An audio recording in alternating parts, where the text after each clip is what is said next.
Bueno, hola, ¿cómo están? Esto todo es muy raro para mí, pero bueno, gracias por estar del otro lado, a través de la computadora, del celular. Bueno, yo acá en mi casa, muy nerviosa por esto, porque obviamente no es lo común, pero qué lindo es estar juntas y qué lindo pensar que estás del otro lado escuchándome.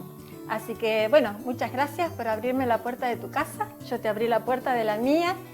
Y es lindo que nos juntemos así. Es lindo pasar este tiempo de mujer a mujer. Y es lindo pasar este tiempo juntas, como hermanas en Cristo, para considerar algo de la palabra de Dios. Y pensando en qué compartir en este momento y pensando un poco en los tiempos que todas estamos viviendo, vos del otro lado, yo acá, quería compartir con vos un pasaje muy especial, un versículo muy especial que está en el primer sermón que el Señor Jesús dio mientras estaba en esta tierra. Y esto está en el contexto de cuando Jesús comienza su ministerio. Él había dejado Nazaret, se había mudado a la Galilea, había hecho asentamiento en Capernaum y desde la región de Capernaum fue a toda la región de Galilea.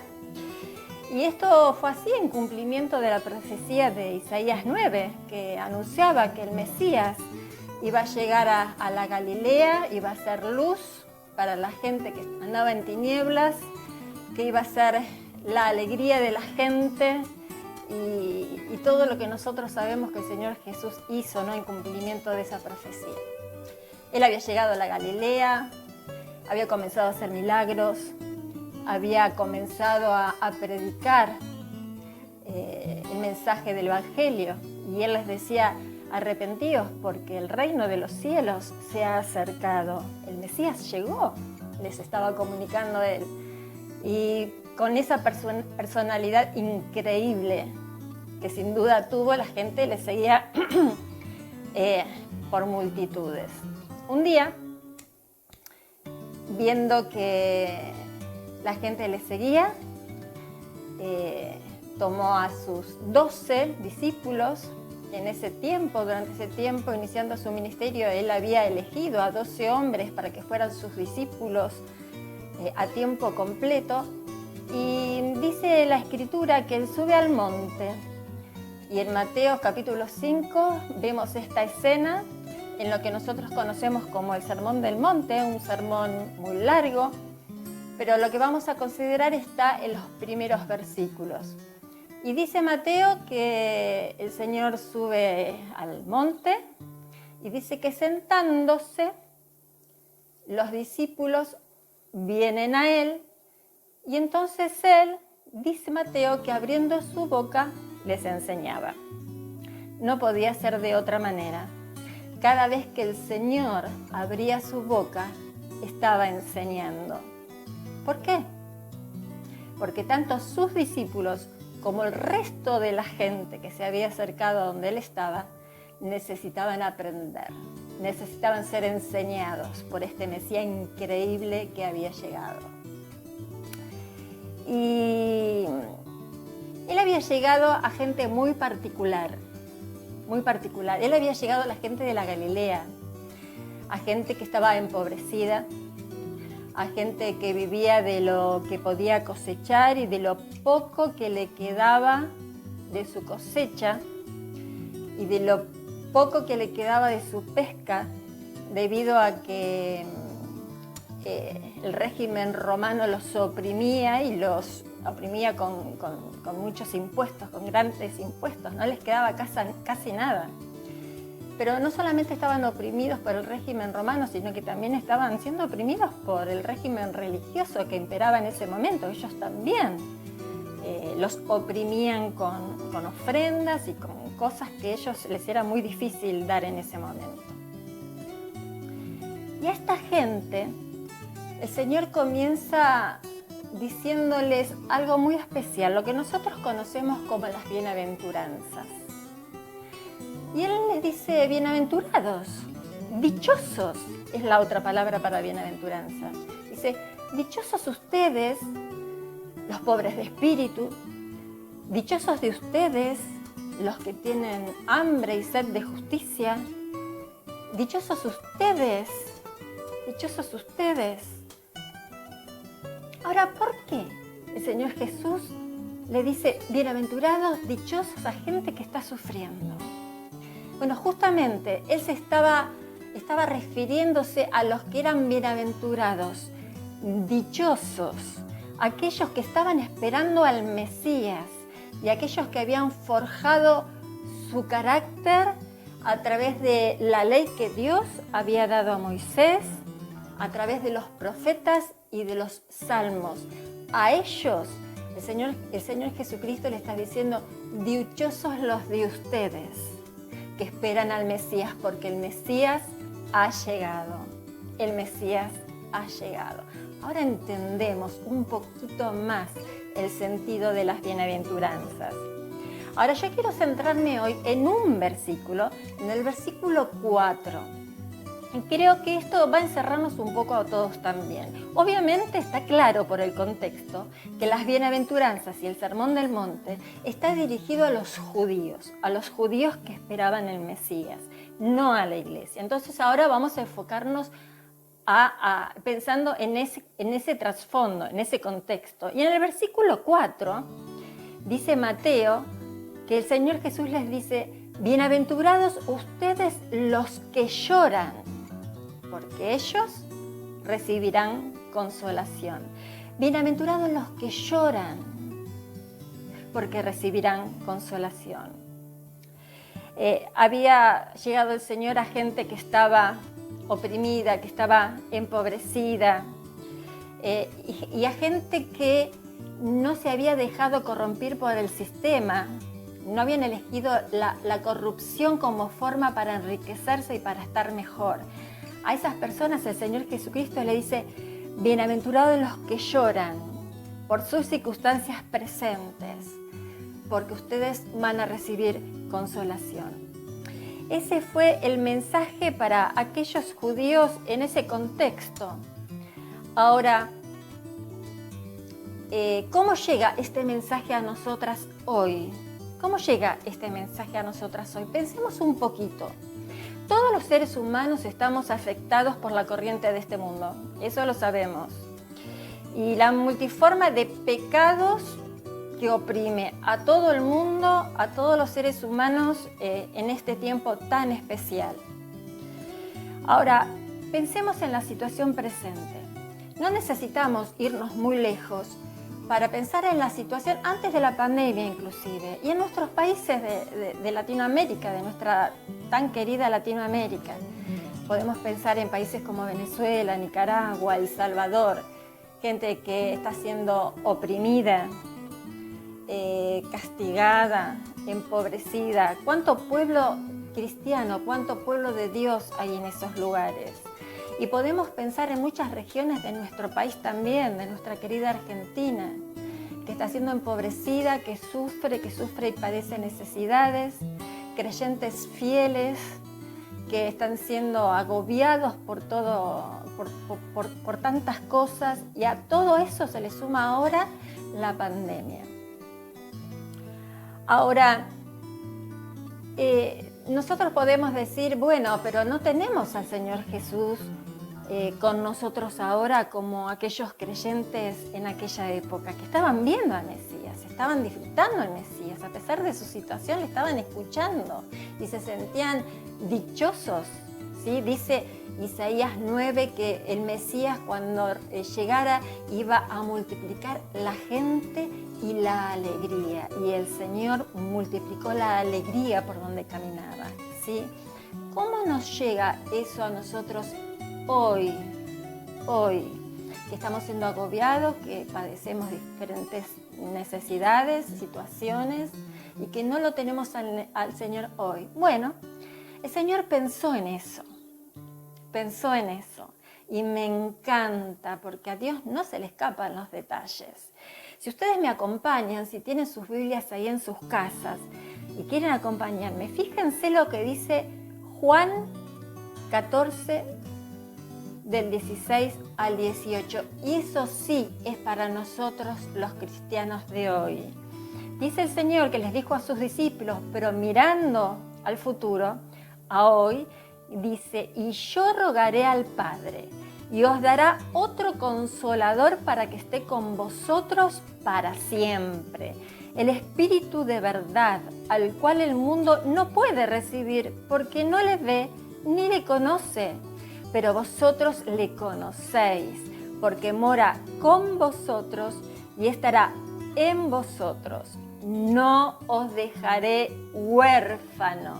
Me encantó eso, dice, no os dejaré huérfanos, vendré a nosotros. ¿Sabes una cosa? La palabra consolar de aquel entonces y la de ahora no significa solamente te voy a abrazar porque llorás y entonces te voy a hacer sentir mi afecto y te voy a consolar. Eso sí, y el Señor nos abraza y enjuga toda lágrima, pero la palabra consolar y el consolador, que es el Espíritu Santo, que es lo que el Señor nos dejó para nosotros hoy, tiene que ver también con restaurar, animar, fortalecer, guiar para seguir adelante. En medio de las situaciones difíciles, en medio de las lágrimas, pero seguir adelante y aún siendo fructífera, aunque estemos atravesando tiempos de sequía y aunque el camino sea escarpado, desierto y árido, sí, el Señor nos dejó el Espíritu para consolarnos, restaurar nuestra alma herida, animarnos, fortalecernos y guiarnos a una vida fructífera. Ahora, me gusta pensar, y yo pensaba, ¿qué ejemplo tengo en el Nuevo Testamento de alguien que haya entendido esta lección? ¿Qué ejemplo tengo en el Nuevo Testamento de alguien que haya entendido que en Cristo está el Consolador, el Espíritu Santo en nuestras vidas para consolarnos, fortalecernos, restaurarnos, guiarnos y hacernos fructíferos? Y bueno, vino a mi mente la persona del apóstol Pablo. Pero a mí me gusta reconocer, obviamente, al apóstol Pablo por todo lo que les representó e hizo, pero me gusta pensar en el apóstol Pablo como el ser humano que sufrió, como el ser humano que supo perderlo todo por seguir a Cristo, su reputación, su estatus, supo sufrir, sufrió opresión, sufrió castigo por hacer las cosas bien. Dice él mismo, da testimonio de que padeció hambre, sufrió naufragios y todo tipo de necesidad.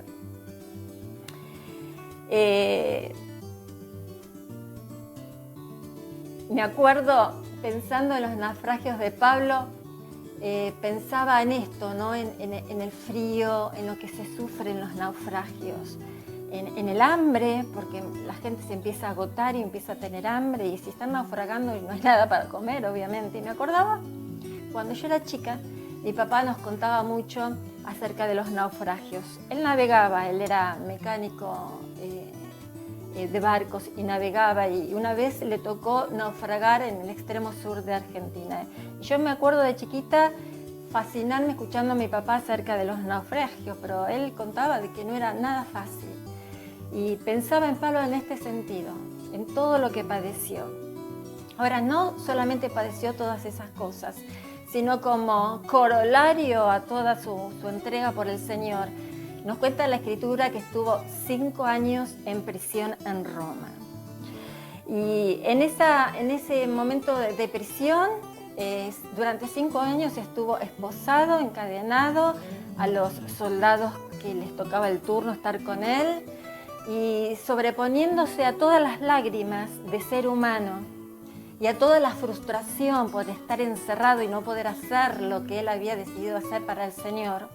sobreponiéndose a todo esto, habiendo entendido esta lección, ¿sí?, que aún en medio de esa situación era dichoso porque el Señor estaba a su lado, escribió entre esas hermosas epístolas que nos dejó habiéndolas escrito desde la prisión, ¿sí?, Filemón, Colosenses, Efesios. También nos dejó la carta a los Filipenses, y nosotras conocemos el tema de la carta a los Filipenses y sabemos que es un canto de gozo en medio de las dificultades y en medio de la oposición. Y solo unos pocos versículos para terminar en este momento. Dice Filipenses 2, 17 y 18 que Él les dijo: y aunque sea derramado en libación sobre el sacrificio y servicio de vuestra fe, me gozo y regocijo con todos vosotros. Asimismo, gozaos y regocijaos también vosotros conmigo. Ustedes que están libres, gócense conmigo, que estoy preso y estoy gozoso. Otro versículo, capítulo 4 dice: regocijaos. Él les dice a los que estaban en libertad, en los que estaban en mejores condiciones que Él, les dice: regocijaos en el Señor siempre.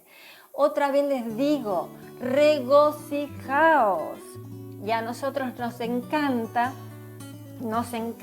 Filipenses 4:13, que dice: todo lo puedo en Cristo que me fortalece. ¿Y cuántas veces nosotros lo utilizamos como un caballito de batalla? ¡Ay, todo lo puedo en Cristo que me fortalece! Todo lo puedo en Cristo que me fortalece. Pero ¿saben qué? Yo me doy cuenta que lo decimos eufóricos en el momento que nos va bien. El momento que nos va bien y quizás tenemos alguna dificultad, decimos: todo lo puedo en Cristo que me fortalece. Pero me gusta leer el versículo anterior al versículo 12, donde Pablo dice lo siguiente, capítulo 4, versículo 12, dice: sé vivir humildemente y sé tener abundancia. En todo y por todo estoy enseñado, así para estar saciado como para tener hambre, así para tener abundancia como para padecer necesidad. Y porque él aprendió a tener abundancia y cómo debía conducirse en la abundancia, y aprendió a padecer hambre y necesidad, él había aprendido, entonces él concluía, todo lo puedo en Cristo que me fortalece en medio de esas dificultades y en medio de todo aprendizaje. No sé cuál es tu situación particular, conozco la mía. Pero si estás en tiempos de bienestar y tenés abundancia, por lo menos en relación a tu entorno, quizás sea tiempo de aprender nuevas lecciones y aprender a tener bienestar y abundancia mientras tu entorno tiene necesidad. Quizás es tiempo de abrir un poco más la mano y empezar a compartir con los que tienen necesidad. Es tiempo de aprendizaje para todas. Y si estás en tiempo de dificultad, de enfermedad, si tu esposo no puede trabajar, si vos no podés trabajar, si la inflación que impera en nuestro país, si los impuestos que cada vez son más grandes te están empobreciendo, si la opresión del sistema te agobia, si las lágrimas caen sobre tu rostro, bueno, quizás también para nosotras es tiempo de aprender a padecer necesidad, pero recordando lo que tenemos en nosotros, la presencia del Señor Jesucristo, el Espíritu Santo, que nos abraza para consolarnos, pero también nos restaura de todo dolor, nos anima, nos fortalece y nos guía para que sigamos adelante siendo fructíferas aún desde nuestros hogares, desde nuestras casas. Es tiempo de aprendizajes, es tiempo de recordarle a Él, es tiempo de poner los ojos en Jesús y de sentirnos dichosas, porque Él está en nuestras vidas. No los dejaré huérfanos, no estamos huérfanos. Él está con nosotros y podemos atravesar estas circunstancias fortalecidas en su presencia. Bueno, desde mi casa, desde este lugarcito que me permitiste estar con vos, quiero desearte lo mejor, ¿sí? Quiero desearte que disfrutes la bendición de tener al Señor a tu lado, que disfrutes la fortaleza que solo Él puede darte y que disfrutes cada pequeño detalle que puedas percibir como una bendición de Dios en tu vida, porque en todo momento, bajo toda situación, seguimos siendo bendecidas por Él. Te mando un fuerte abrazo con todo mi corazón y el profundo deseo de pronto volver a vernos. Chao, nos vemos pronto.